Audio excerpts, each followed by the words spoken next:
నమస్కారం అరుణ్ గారు. నమస్తే అండి. మీరు బాగా చదువుకున్న వ్యక్తి, కింద స్థాయి నుంచి పైకి వెళ్ళారు, అన్ని చోట్ల పెరిగారు.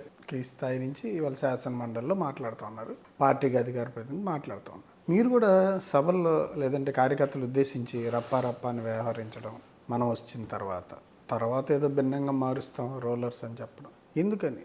అంటే ఆ విధంగా మాట్లాడకపోతే కార్యకర్తలు మిమ్మల్ని భుజాన్ని వేసుకోరా? అంటే ఇక్కడ రెండు విషయాలు వంశీ గారు. మనం మంచిగా పద్ధతిగా ఉండొచ్చు, ఉండాలి కూడా. రాజకీయాలు అనేది హుందాతనంతో చేయాలి, చాలా నీట్ పాలిటిక్స్ చేయాలి. కానీ మనం ఎదుర్కొనే వ్యక్తులు కంప్లీట్ ఆపోజిట్లో ఉన్నప్పుడు ఒక్కోసారి మన మంచితనం కూడా పనిచేయదండి. ప్రజలు కూడా స్పందించరు, ప్రజలు కూడా కోరుకోరు. ఇప్పుడు రప్పాలన్నా లేకపోతే రోలెక్స్లన్నా ప్రజల ఉత్సాహం గురించి మాట్లాడతాం తప్ప అది రప్ప రోలెక్స్ వస్తే భవిష్యత్తు నిర్ణయిస్తుంది. కానీ నేను చెప్పేది ఏంటంటే, కానీ ఒక భరోసా మాత్రం కార్యకర్తలకు మేము ఇవ్వాలి. మమ్మల్ని మోస్తున్నారు, మా జెండా మోస్తున్నారు, వాళ్ళకి మేము భరోసా ఇవ్వకపోతే వాళ్ళలో కాన్ఫిడెన్స్ ఉండదు. తప్పకుండా నేను ఉన్నాను, నేను ఉంటాను, నేను చేస్తాను అనేది నేను చెప్పే క్రమం తప్ప. కానీ గతంలో వాటికి డెఫినేషన్గా మీరు చెప్పిన నేనున్నానని నిలబడడానికి వేరే విధానంలో చెప్పేవాళ్ళు. కానీ హింసా సంస్కృతి కావచ్చు, లేదంటే ఆ రకమైన ధోరణి రాజకీయ నాయకులకు అవసరమా? అవసరం లేదండి. కానీ ఇప్పుడు చూస్తున్న ఈ పరిపాలన, రెడ్ బుక్ రాజ్యాంగం, రెడ్ బుక్ పరిపాలనలో నేను కూడా అదే అనుకుంటాను. సరే, పరిపాలన చేశారు, మేము ఇబ్బంది పెట్టామనుకున్నారు, మీరు చెప్తున్నారు, మీరు మమ్మల్ని దానికన్నా ఎక్కువ ఇబ్బంది పెడుతున్నారు. నెక్స్ట్ మేము ఇబ్బంది పడిన తర్వాత, మా ప్రభుత్వం వచ్చిన తర్వాత, ప్రభుత్వం మిమ్మల్ని బాగా ఇబ్బంది పడుతుందా? మీకు తెలుసు కదా ఏం ఇబ్బంది పడుతుంది. ఇప్పటికి కేసులు నాకు 8 కేసులు అయినాయండి. అన్నయ్యకి 10 అయినట్టున్నాయి. 10 కేసులు అయినాయి. కేవలం కక్షపూర్తిగా ఏముంటుంది సార్? ఏముంటుంది? కక్షపూర్తి కాకపోతే ఏముంటుంది? ప్రెస్ మీట్ పెడితే పోలీస్ కేసా? ఇబ్బంది పెట్టాలని చెప్పి పెట్టడం తప్ప ఒకసారి డిసైడ్. పార్టీ ఓడిపోయిన తర్వాత కూడా నందిగామకి సంబంధించి బాగా హల్చల్ చేసినట్టున్నారు. విగ్రహాల తొలగింపు తర్వాత విషయం మీద కావచ్చు. మీరు మొండితోక బ్రదర్స్ అనేది మీరు అధికారం పోయిన తర్వాత కూడా ఇంకా అధికారంలో ఉన్నట్టుగా వ్యవహరించినట్టున్నారు. అంటే ఏ రకంగా? ఏదైనా అప్పుడు ప్రజల్లో ఉన్నాం, ఇప్పుడు ప్రజల్లో ఉన్నాం. మా ఆత్మాభిమాన్ని, మా ఆత్మగౌరవాన్ని ఎప్పుడు తగ్గించుకునే పనులు చేయలేదు. మేము ఎప్పుడు కూడా ఆత్మగౌరవంతో, ఆత్మాభిమానంతో పరిపాలన చేశాం. మేము ఎవరికి కూడా కీలుబొమ్మ కాదు, మేము డమ్మీలం కాదు. మాకు జగన్మోహన్ రెడ్డి గారు ఆ స్పీచ్ ఇచ్చారు. మాట్లాడితే కీలుబొమ్మ అని చెప్తున్నానండి. ఉదాహరిస్తూ అక్కడ ఉన్న ఎమ్మెల్యేకే మేము చెప్తున్నానండి, నేను కాదని చెప్తున్నానండి. నేను కాదు కీలుబొమ్మ, నేను కాదు డమ్మీ కాదు. మాకు ఎవరో షాడో ఎమ్మెల్యేలు లేరు, మాకు ఎవరో కలెక్షన్ ఏజెంట్లు లేరు.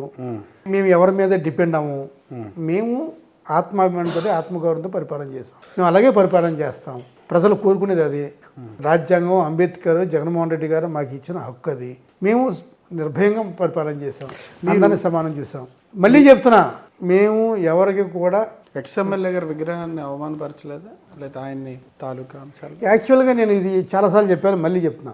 తంగిరాల ప్రభాకర్ గారు అంటే మాకు చాలా అభిమానం ఉంది. ప్రభాకర్ గారు ఒక మామూలు మనిషి నుంచి ఒక ఎంపీటీసీగా, ఒక ఎంపీపీగా, ఒక జెడ్పీటీసీగా, ఒక రెబెలియన్ అడ్వకేట్గా, వాళ్ళ ఫాదర్కి మంచి ఒక రెబెలియన్ అడ్వకేట్గా ఆయన విగ్రహాన్ని మేము అవమానం చేయటం వల్ల మాకు వచ్చే లాభం ఏంటి?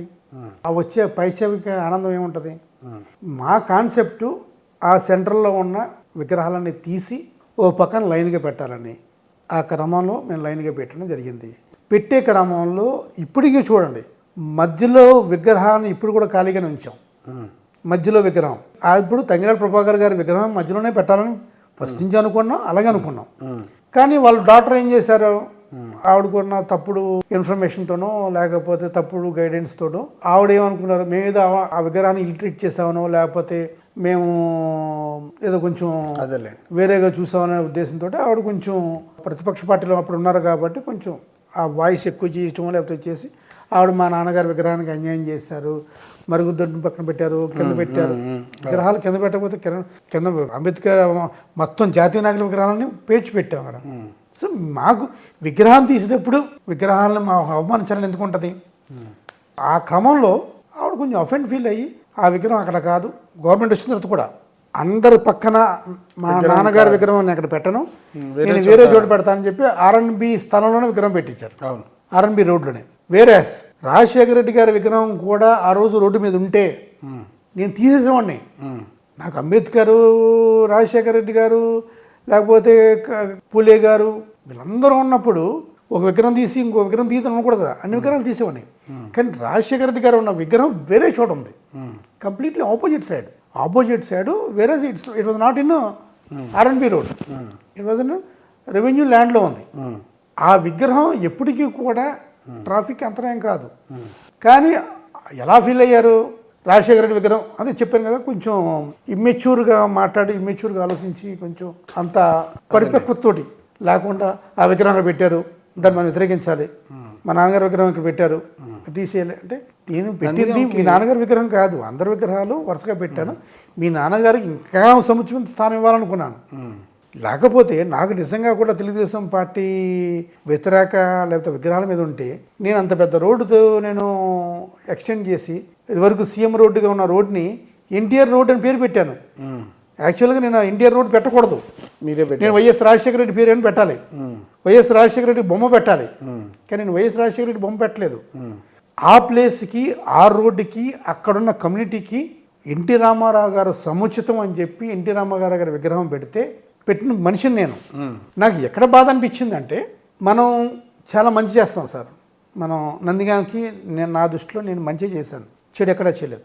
నేను కానీ అన్నయ్య కానీ చెడు ఎక్కడా చేయలేదు. మంచి చేస్తే ఆ మంచిని అనుభవించడం వల్ల కూడా ఒక్కసారి గవర్నమెంట్ మారిన తర్వాత సపోజ్ ఎగ్జాంపుల్ ఎన్టీఆర్ రోడ్ పెట్టాం, ఎన్టీ రామారావు విగ్రహం పెట్టి దండేసి ఎన్టీ రామారావుని పేరు పెట్టి పెద్ద విగ్రహం పెట్టి బాగా పెడితే ఆ రోడ్ ఎక్స్టెండ్ చేయడం వల్ల అక్కడ సెంటు 3 లక్షలు 4 లక్షలు ఉండేది ఈరోజు 20 లక్షలు 25 లక్షల రూపాయలు పెరిగింది.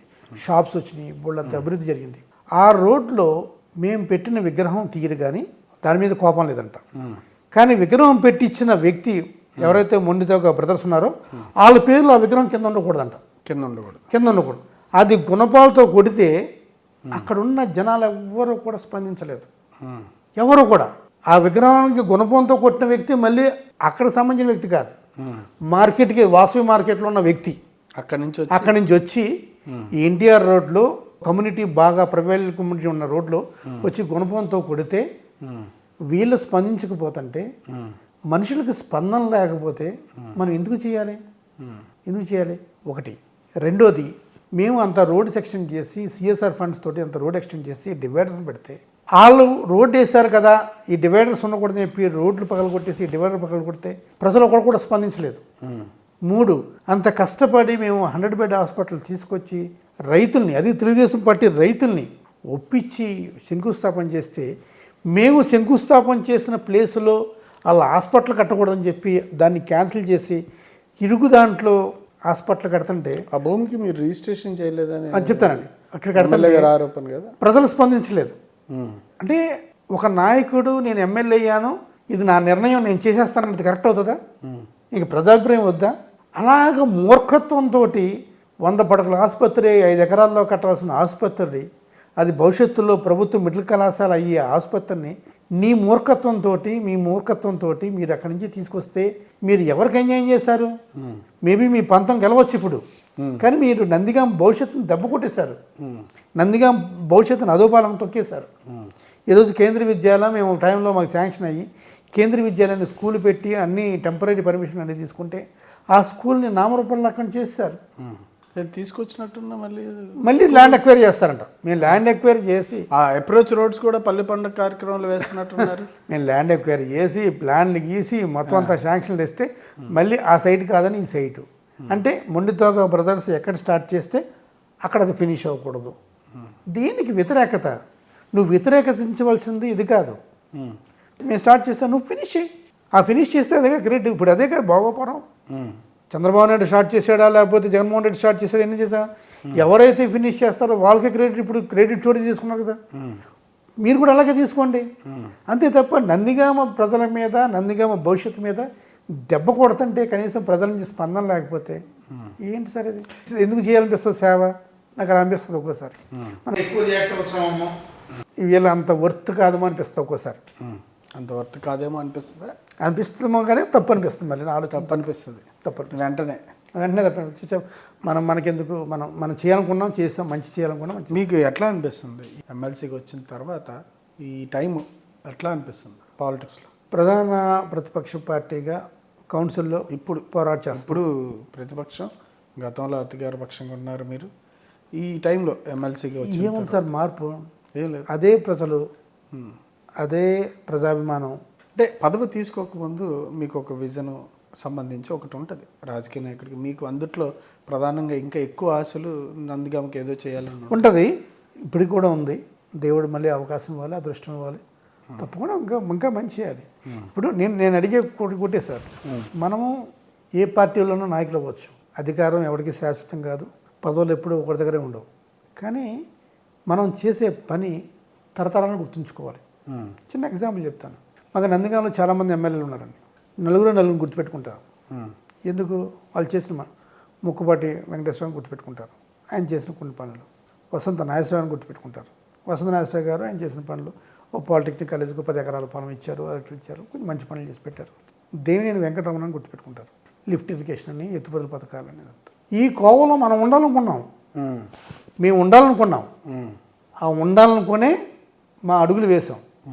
ఆ అడుగులలో భాగంగానే 100 బడులు కావచ్చు, కేంద్రీయ విద్యాలయం కావచ్చు, ఆర్డీఓ ఆఫీస్ కావచ్చు, రోడ్ల విస్తీర్ణం కావచ్చు, సీఎం రోడ్ని ఎన్టీఆర్ రోడ్డుగా మార్చడం కావచ్చు, వీర్లపాడు నుంచి చుజ్జూరుగా మండల కేంద్రం మార్పు కావచ్చు, 33 kV సబ్స్టేషన్ కావచ్చు, 2 అప్పర్ ప్రైమరీ హెల్త్ సెంటర్స్ కావచ్చు.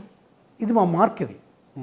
ఇది మొండితోక బ్రదర్స్ మార్క్. ఇది మేము చేసాం. ప్రభుత్వ పథకాలు వేరు, పెన్షన్లు ఆ పథకాలు వస్తూ ఉంటాయి కానీ ఇవి వేరు. లేకపోతే లైట్లు వెళ్తే లైట్లు, సిమెంట్ రోడ్లు ఇవి కాదు. ఏ ప్రభుత్వం వచ్చినా కొన్ని పనులు జరుగుతూ ఉంటాయి. ఇది కాదు మా మార్క్, ఇది మా బ్రాండ్. ఇది కానీ ఇప్పుడు మేము ఇది చేసాం. కేంద్రీయ విద్యాలయం సంబంధించి అట్లాగే హాస్పిటల్ ఈ రెండు స్పేస్ మార్చి మీకు వచ్చేది తగ్గించారు. అంటే నేను చెప్తాను కదండి, మెచ్యూరిటీ లేని వ్యక్తులు భూముల రిజిస్ట్రేషన్ విషయం మీద మాట్లాడుతారు. భూమి రిజిస్ట్రేషన్ విషయంలో ఏం జరిగిందో చెప్తానండి. ల్యాండ్ భూమి కన్వర్షన్ కూడా జరిగింది సుమా. కన్వర్షన్ కూడా అయిపోయింది. మనం ప్రభుత్వానికి భూమి రాసాం, ప్రభుత్వానికి భూమి ఇచ్చేసాం, కన్వర్షన్ ఇచ్చాం. వాళ్ళు 8 lakhs రూపీస్ డబ్బులు కట్టి భూమిని ఇచ్చేశారు, ప్రభుత్వానికి ఇచ్చారు. ప్రభుత్వం దగ్గర నుంచి రావాల్సిన డబ్బులు రైతులకు పడలేదు. ఇంకా ఎందుకు పడలేదు?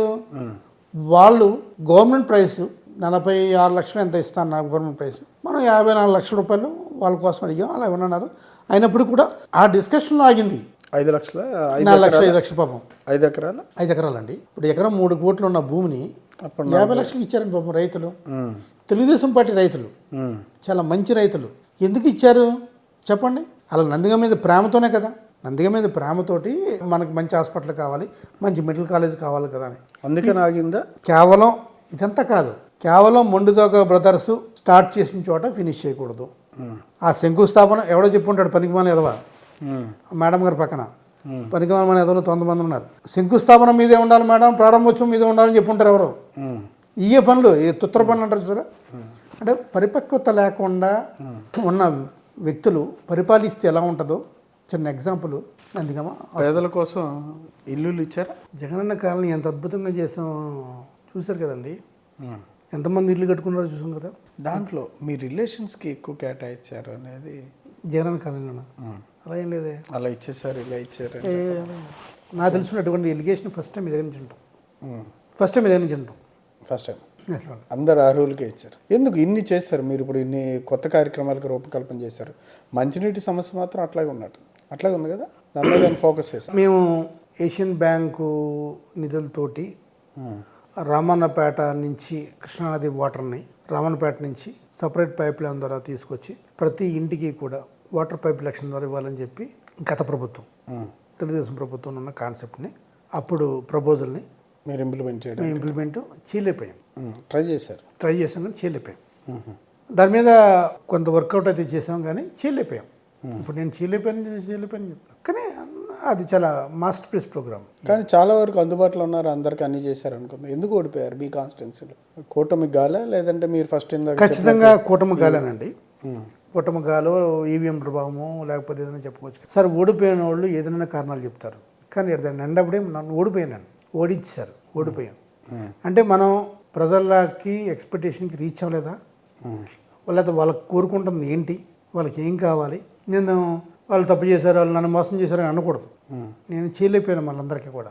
వాళ్ళ ఎక్స్పెక్టేషన్ సరిగ్గా లేనము నేను, లేదా వాళ్ళకి కావాల్సిన విధానాలు నిర్ణయాలు సరిగ్గా చేయలేకపోయినాము. కానీ డెఫినెట్గా మాలో మేము సమీక్షించుకుంటున్నాం. మేము చెప్పాం కదా, మేము ఇద్దరు బ్రదర్స్ కూడా ఎవరి దగ్గర కూడా ఒక కడుపు కొట్టడం కానీ, ఒకరిని మోసం చేయటం కానీ, డబ్బుల కోసం పని చేయటం కానీ ఎక్కడా కూడా మాట్లాడదు. ఇప్పుడు ఇదే ప్రజెంట్ ఎమ్మెల్యే గారు ఆవిడ ప్రతిపక్షం ఉన్నప్పుడు మాకు ఒక ట్యాగ్ లైన్ వేసేవారు, వసూలు బ్రదర్స్, వసూలు బ్రదర్స్. అంటే ఎంత సఫికేటింగ్ ఉండేదంటే ఆ వర్డ్.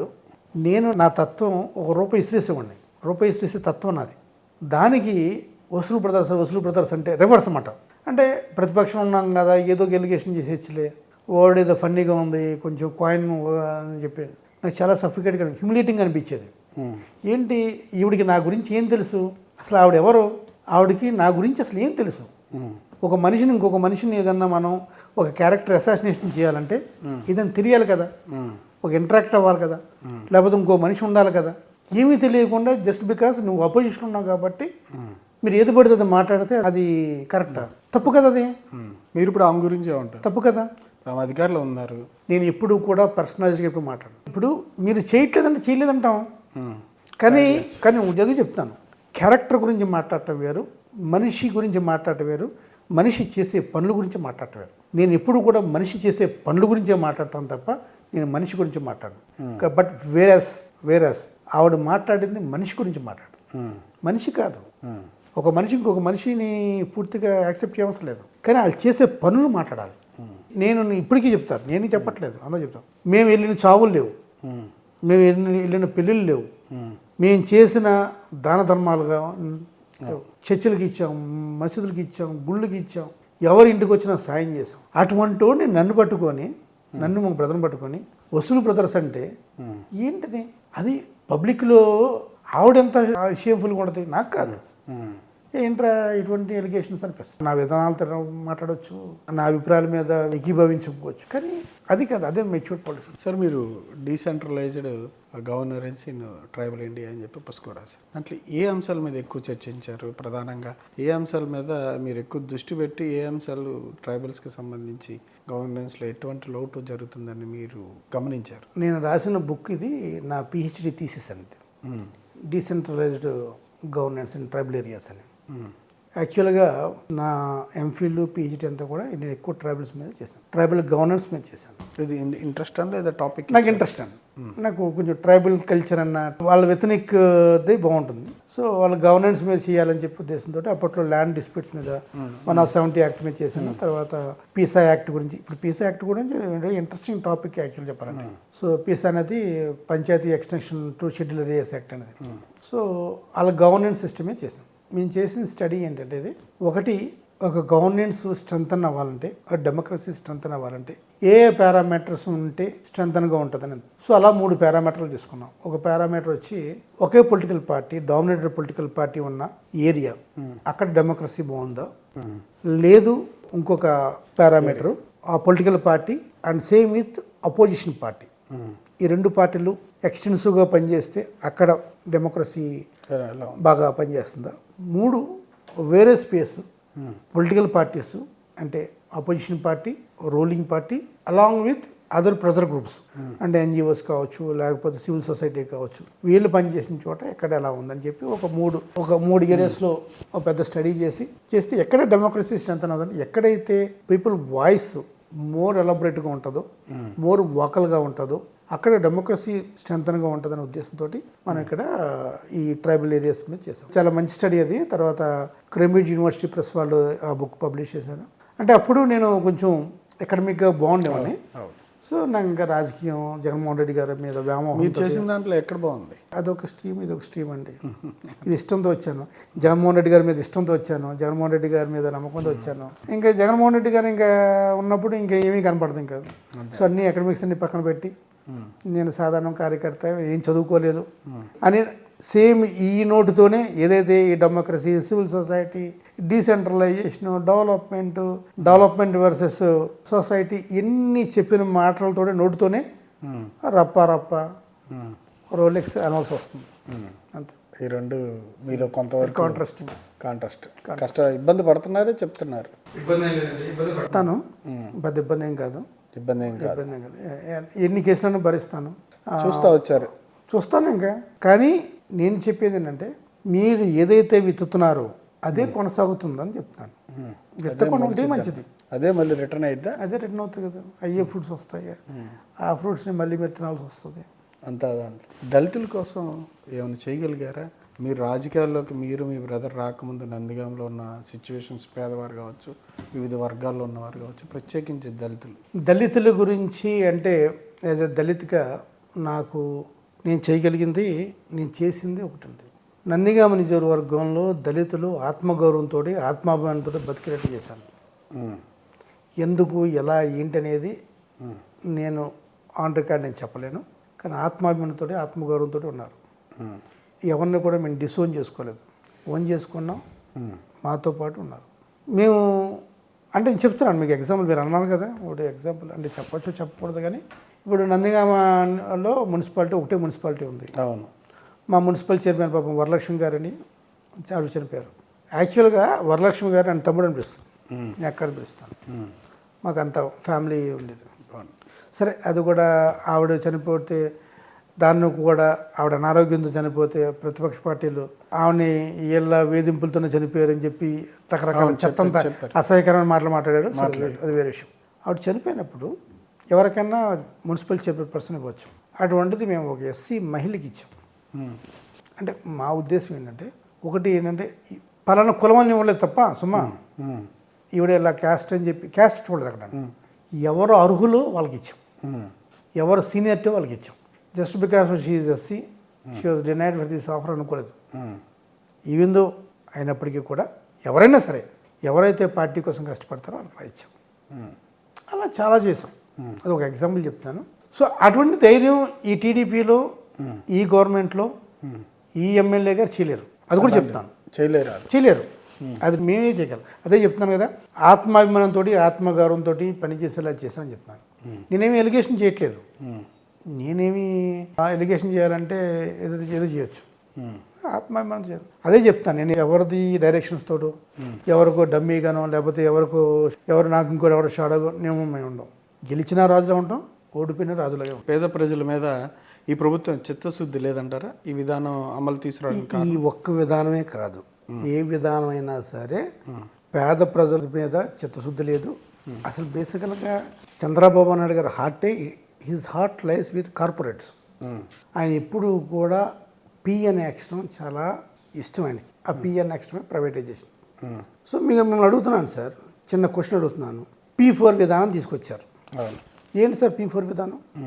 P4 విధానం అంటే ఏంటంటే, సమాజంలో ఆయన చెప్పిన డెఫినేషన్, నా డెఫినేషన్ కాదు కోసమా, సమాజంలో ధనికులు, అత్యంత బలవంతులు, వాళ్ళు కొన్ని కుటుంబాలని అడాప్ట్ చేసుకోవాలి, దత్తత తీసుకొని వాళ్ళకి కావాల్సిన సాయం చేయాలి. వాళ్ళ కుటుంబం ఎదిగే వరకు. ఏంటి సార్ సాయం? వాళ్ళ చదువులకు డబ్బులు ఇవ్వాలి, వాళ్ళకు ఉద్యోగాలు ఇవ్వాలి. ఇవేనా సాయం అంటే? వాళ్ళు చెప్తుంది, ఇది చెప్తుంది. ఇది ఎవరి బాధ్యత సార్? అది ఈ రాజ్యాంగంలో రాజ్యం బాధ్యత, ప్రభుత్వం బాధ్యత, అత్యంత బలవంతమైన బాధ్యత. అంటే ఒక బలవంతుడి దగ్గరికి ఒక బలహీనుడు వెళ్ళి అమ్మా దేహి అని అడుక్కుంటే వాడు ఇస్తే వాడి జీవితాంతం వాడికి ఉండే సెల్ఫ్ రెస్పెక్ట్ ఏమైపోవాలి సార్? ఇది గౌరవంగా జరగట్లేదా? ఎక్కడ జరుగుతుంది అసలు? ఎందుకు సార్ వాళ్ళు ఇప్పుడు అదే P4 తోటి చంద్రబాబు నాయుడు గారు ఇంకా బాగా చేయొచ్చు. ఇప్పుడు ఎలాగ సిఎస్ఆర్ అని కార్పొరేట్ సోషల్ రెస్పాన్సిబిలిటీ ఫండ్ కింద ఎలాగో ఫ్యాక్టరీస్ దగ్గర నుంచి చేస్తున్నారో, నువ్వు ఒక 500 ఫ్యామిలీస్ నువ్వు వేరు, వాళ్ళ దగ్గర నుంచి ట్రస్ట్ ఏర్పాటు చేయి.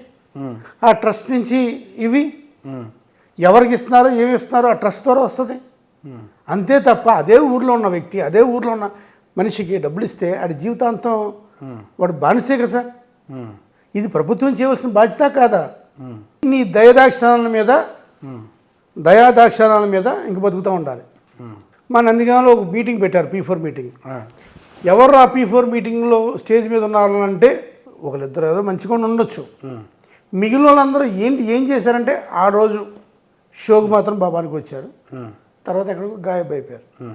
అంటే నీకు 50,000 ఇస్తే నువ్వు రాష్ట్రానికో దేశానికో పెద్ద సేవ చేసినట్ట. అంటే ప్రభుత్వం చేయవలసిన బాధ్యతని ప్రభుత్వం చేయకుండా ప్రభుత్వం తప్పించుకొని ప్రైవేట్ వ్యక్తికి చెప్తుంటే, ప్రైవేట్ వ్యక్తి చేస్తుంటే, ఆ ప్రైవేట్ వ్యక్తి ఆజమాషి ఎవరైతే దాని ద్వారా ఇన్స్పిరేషన్ తీసుకొని ఇంకొన్ని కుటుంబాలు వచ్చి పేదరిక నిర్మూలన జరిగిద్దని ఆయన చెప్తా ఉన్నారు. మీరు దానికి ఇంకో భాష్యం చెప్పారు. ఆ కోణాన్ని కూడా మనం అంగీకరించాల్సిన పరిస్థితి వస్తుంది. ఎందుకంటే ఖచ్చితంగా గ్రామాల్లో ఉన్నప్పుడు కొంత ఉంటుంది. ఆత్మగౌరవం, ఆత్మాభిమానంతో బతకడం కావాలి తప్ప అవును, ప్రభుత్వం నాకు కావాల్సిన minimum essentials, minimum basic needs ఏంటి sir? Free education, free health, free shelter, ఈ మూడే కదా సార్. ఈ మూడు ఇచ్చి నన్ను ఆర్థికంగా నిలబెట్టడానికి ఏదో ఒక లెవలీహుడ్ ప్రభుత్వం కల్పించాలి. ఆ లెవలీహుడ్ అనేది నా క్యాపబిలిటీ మీద, నా కెపాసిటీ మీద ఆధారపడి ఉంటుంది. అది దీని మీద ఆధారపడి ఉంటుంది, చదువు మీద ఆధారపడి ఉంటుంది, నా హెల్త్ మీద ఆధారపడి ఉంటుంది. ఈ రెండింటిని బేస్ చేసుకొని నాకు ఒక లైవ్లీహుడ్ని క్రియేట్ చేయాల్సిన అవసరం ఉంది. అలా చేయకుండా మీరు వాడికి 500 దానం ఇవ్వండి, 1000 రూపాయలు దానం ఇవ్వండి, ఆ P4లో సమాజంలో ఏదో స్వర్ణ కమలం లాగా ఏదో చెప్పారు, బంగారు కుటుంబాలు. బంగారు కుటుంబాలు అంటే ఏంటి సార్ ఇది? ఎవరన్నా నవ్వరా? ఏంటి చంద్రబాబు నాయుడు గారు ఇటువంటి పిచ్చి పనులు చేస్తున్నారంటని? పిచ్చి పనులే కాదా ఆయన? ఇంకా ఆయన చెప్పాల్సింది ఏంటి? ఇంట్లోకి వెళ్ళి టీ పెట్టి తాగుతా ఉన్నారు, అందరితో కలిసిపోల్సి, అంటే ఓట్ బ్యాంక్ అంటారా సార్? మీరు నాకు ఇది తగిలిచ్చారు కదా, అవును, సేమ్ ఆయన కూడా అలా తగ్గించుకుంటున్నాడుగా, అవును, ఇదే తగ్గించుకుంటున్నాడుగా, అవును, కెమెరాలు ఉన్నాయి కదా, అవును, మోడీ గారు ఎలా షూట్ చేయించుకుంటున్నారు అలాగే షూట్ చేయించుకుంటున్నారు కదా. ఎవరు ఏ నాయకుడైనా రాజకీయ పార్టీలన్నీ అదే ప్రదర్శిస్తూ ఉన్నాయి. దేనికి? ఏ రాజకీయ పార్టీ అదే వ్యవహార శైలి. మీరు నిజంగా సేవ చేస్తే, మీకు పబ్లిసిటీ ఎందుకు సార్? మీకు అవసరం పబ్లిసిటీ ఎందుకు? ప్రజలు మెచ్చుకుంటారు మిమ్మల్ని, నాకు చాలా గొప్పగా చేశాడు చంద్రబాబు నాయుడు అనుకుంటారు. ఇవన్నీ లేకుండా ఫ్రీ పబ్లిసిటీ తోటి, పబ్లిసిటీ స్టంట్ తోటి అన్ని సెట్టింగ్లు వేసి మీరేమన్నా అంటే ఇలా చేయడం వల్ల మీరు ఆత్మగౌరవం ఇవన్నీ చెప్తున్నారు, ఓకే. దాంతోపాటు ఆ వర్గాలకి బాబు గారు దగ్గర అవుతారని ఏమైనా ఆలోచన ఉందా మీకు భయంగానే? అసలు సేవ చేయనప్పుడు ఎందుకు వస్తుంది సార్? మంచి చేయనప్పుడు ఎలా దగ్గర అవుతాడు? దాని ద్వారా మీ నియోజకవర్గంలో ఏమన్నా P4కి సంబంధించి నాకు తెలుసుండే ఏం లేదు, ఏం తీసుకో, నాకు తెలుసుండే ఇవి చెప్తుంటారు. వీడికి 1 లక్ష రూపాయలు ఇచ్చాం, వీడికి 50,000 ఇచ్చాం, లేకపోతే కాన్స్టిట్యున్సీలో ఒక 10 మంది పిల్లలకు 5 మంది పిల్లలను విమానం ఎక్కించాం. ఇవే ఒక పరిపక్వతతోటి, ఒక మెచ్యూరిటీ తోటి సమాజాన్ని బాగు చేయాలంటే ఏమేం కావాలి సమాజానికి అనేది దాన్ని ఆలోచించాలి తప్ప నిజంగా P4 అనుకుందాం. మనం చెప్పాల్సింది ఏంటి? వాళ్ళందరినీ పిలిచి మీరు మీ ఏరియాలో ఒక ఇండస్ట్రీ పెట్టండి, ఒక 100 మందికి లైవ్లీహుడ్ ఇవ్వండి, ఒక ఫ్యాక్టరీ పెట్టండి, నేను ల్యాండ్ ఇస్తాను, నేను గవర్నమెంట్ ఇది ఇస్తుంది, లేకపోతే పవర్ ఇస్తాను, వాటర్ ఇస్తాను, మేక్ షూర్ దట్ నువ్వు ఈ 100 మందికి 200 మందికి 80% చెప్తున్నారు ఎందాడ 70%, 80%, ఆ 80% ఎంప్లాయ్మెంట్, లోకల్ ఎంప్లాయ్మెంట్ ఇవ్వండి.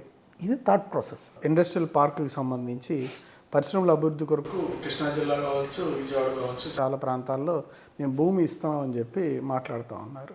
దానికి సంబంధించి ఉద్యోగ అవకాశాలు కూడా ఇచ్చామని చెప్పి చెప్తా ఉన్నారు. ఇదే విషయాన్ని మీరు మొన్న మీటింగ్లో కూడా మాట్లాడినట్టున్నారు. కానీ దానికి సంబంధించి ఏ వివరాలు కూడా మీకు లభ్యత కాల. మొన్న డిఆర్సీ కమిటీ మీటింగ్ జరిగింది సార్, జిల్లా డిఆర్సీ మీటింగ్. నేను ఫస్ట్ టైం డిఆర్సీ మీటింగ్కి వెళ్తాను, ఇంతవరకు నేను వెళ్ళలేదు ఇంతవరకు. సరే డిఆర్సీ మీటింగ్ సరే వెళ్దాము అని వెళ్ళినప్పుడు కలెక్టర్ గారు ఆ ఇండస్ట్రియల్ సెక్రటరీస్ని లేపి ఎవరు ప్రజెంటేషన్ వాళ్ళు ఇవ్వాలి. సో ఆ ఇండస్ట్రియల్ సెక్రటరీ గారు చాలా మంచి ప్రజెంటేషన్ ఇచ్చారు. ఏమనంటే 6,500 మందికి ఎంప్లాయ్మెంట్ ఇచ్చాం, 1,600 ఎకరాలు ల్యాండ్ అలాట్ చేసాం, రకరకాలు చెప్తున్నారు. నేను అడిగిన క్వశ్చన్ ఒకటే అడిగాను. ఏం అడిగాను సార్? మీరు 6,000 మందికి ఇచ్చారని చెప్తున్నారు, 1,600 ఎకరాలు ఇచ్చారని చెప్తున్నారు. ఈ 1,600 ఎకరాలు ఎవరెవరికి, ఏ కంపెనీలకి ఎంతంత ఇచ్చారు? ఇచ్చేటప్పుడు దాని పారామీటర్స్ ఏంటి, వేరియబుల్స్ ఏంటి? ఆ ఇచ్చిన దాంట్లో రూల్ ఆఫ్ రిజర్వేషన్ ఉందా లేదా? ఎన్ని గ్రౌండ్ అయినాయి? ఒకటి. తర్వాత ఈ 6,000 మంది ఎంప్లాయీస్ ఏ ఇండస్ట్రీ పార్కులు ఇచ్చారు, ఎవరెవరు పే రోల్స్ ఎవరు పే చేస్తున్నారు, ఒక్కసారి వివరాలు ఇవ్వండి అన్న. ఇదేనా అడిగిన క్వశ్చన్? ఇంక నేనేమి కష్టమైన ప్రశ్న కూడా అడగలేదు. అడిగినప్పుడు కలెక్టర్ గారు అన్నారు, లేదండి 1,600 ఎకరాలు కేటాయించాలని మేము ప్రతిపాదన చేసామన్నారు. ప్రతిపాదనే కదా, ప్రతిపాదన. మరి గ్రౌండ్ ఎందుకు చెప్తున్నారు? ప్రతిపాదనకి మీరు భూమి పూజ ఎలా చేస్తారు? మేము ల్యాండ్ ఎవరికి అలాట్ చేయలేదు, మేము భూమి పూజ చేసామన్నారు. అంటే ఎంత అబద్ధం అంటే, ఒక district collector and is also district magistrate, అతని చేత అన్ని అబద్ధాలు చెప్పిస్తుందంటే ప్రభుత్వం ఏమనుకోవాలి? ల్యాండ్ అవనవి ప్రపోజల్స్నే ల్యాండ్ అయినట్టు 6,000 మంది ఎంప్లాయ్మెంట్ అన్నారు. మరి 6,000 మంది ఎంప్లాయ్మెంట్ లిస్ట్ ఇస్తే మళ్ళీ వాళ్ళు ఏం చెప్తారు? ఆన్లైన్లో ఉన్నాయండి. ఆన్లైన్లో ఎక్కడ ఉన్నాయి? అవి మాకు తెలియదండి. ఆన్లైన్లోనే మీకు తెలియదా? ఇవన్నీ చూస్తుంటే అంటే చాలా ఈజీగా అబద్ధం చెప్పవచ్చు, ఈజీగా మనం లూజ్ టంగ్ చేసేయచ్చు, ఈజీగా మన ఇష్టం వచ్చినట్టు మాట్లాడవచ్చు, ఎవరో దీన్ని పట్టించుకోరు అనుకుంటే తప్పు సార్. అది మనం 17 పైసలు 13 పైసలు మేము ట్రూ అప్ ఛార్జెస్ తగ్గించాం డిస్కౌంట్కి సంబంధించి నేను చెప్తాను. నష్టం వస్తున్నా అని చెప్పి 18 సార్లు 37 సార్లు పెంచారు. అది పెద్ద సబ్జెక్ట్, అది కూడా చెప్తాను sir. So true up charges అని లేకపోతే అదానికి ఇచ్చేసామని చెప్పి ఎక్కువ డిస్కౌంట్కి ఇచ్చారు, డిస్కౌంట్లు అన్యాయం చేశారు, వాళ్ళు చేశారు, ఏం చేశారు, గొడవ చేశారు. మరి పవర్లోకి వచ్చారు. మీరు అదాన్ని వ్యతిరేకించండి, ట్రూ అప్ ఛార్జీలు తీసేయండి, ఎలక్ట్రిసిటీ బిల్లులు తగ్గించండి, హీటింగ్ ఛార్జీలు తీసేయండి, సర్వీస్ ఛార్జీలు తీసేయండి. వీటి గురించే కానీ అప్పుడు ఫైట్ చేసింది. బాధుడే వీటి గురించి కదా అప్పుడు బాదురేనో. మరి ఇప్పుడు ఏమనాలి? ఏం చేస్తే కరెక్ట్? అదే అస్తవ్యస్తం చేశారు. నా ఉద్దేశం వాళ్ళు ప్రతిదానికి ఒకటే చెప్తున్నాను, విధ్వంసం అస్తవ్యస్తం, ఈ 2 పదాలని ఎక్కువగా సార్. వాళ్ళకి మంచి పత్రికలు ఉన్నాయి, ఏది కావాలంటే అది బ్లేటెంట్గా ఎవడ మీదన్నా సరే చేస్తారు. మీకు చిన్న ఎగ్జాంపుల్ రుద్దుతారా? రుద్దుతున్నారు కదా సార్. ఇప్పుడు చిన్న ఎగ్జాంపుల్ చిన్న ఎగ్జాంపుల్ చెప్తారు మీకు. చిన్న ఎగ్జాంపుల్ సాక్షి పత్రిక అట్లా మీకు చిన్న ఎగ్జాంపుల్ చెప్తాను sir. Rayalaseema lift irrigation scheme ఉంది, తెలంగాణకు సంబంధించి రాయలసీమ ఎత్తిపోతల పథకం. ఎవరి టైంలో స్టార్ట్ చేసాం? 4,000 కోట్ల రూపాయలతోటి వైఎస్ఆర్ కాంగ్రెస్ పార్టీ జగన్మోహన్ రెడ్డి గారు స్టార్ట్ చేసి 3 TMC వాటర్ని శ్రీశైలం నుంచి తీసుకొచ్చి లిఫ్ట్ చేసి రాయలసీమకి చేయాలి, చివరి క్రాప్ వర్క్ ఇవ్వాలని చెప్పి జగన్మోహన్ రెడ్డి గారి ఆలోచనతో మనం స్టార్ట్ చేసాం. పోతిరెడ్డిపాడుకి సంబంధించి చేస్తే ఏం చేశారు సార్? స్వయంగా మాకు రాయలసీమకి నీళ్ళు వద్దు, ఈ నెత్తిపోతల పథకాన్ని మాకు వద్దని చెప్పిన వ్యక్తి ఎవరు సార్? చంద్రబాబు నాయుడు గారు కదా.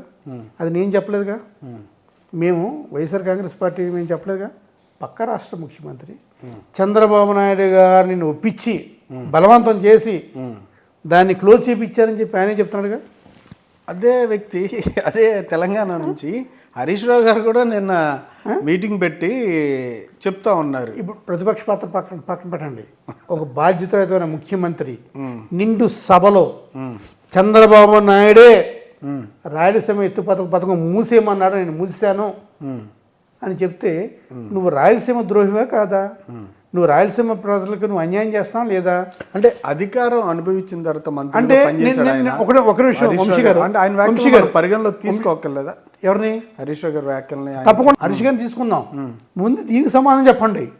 నిండు సభలో అలా జరగలేదంట. నిండు సభలో is making a statement with evidence. Closed room అని చెప్తున్నాడు, క్లోజ్డ్ రూమ్ లో ఒప్పించానని చెప్తున్నాడు చంద్రబాబు నాయుడు గారిని.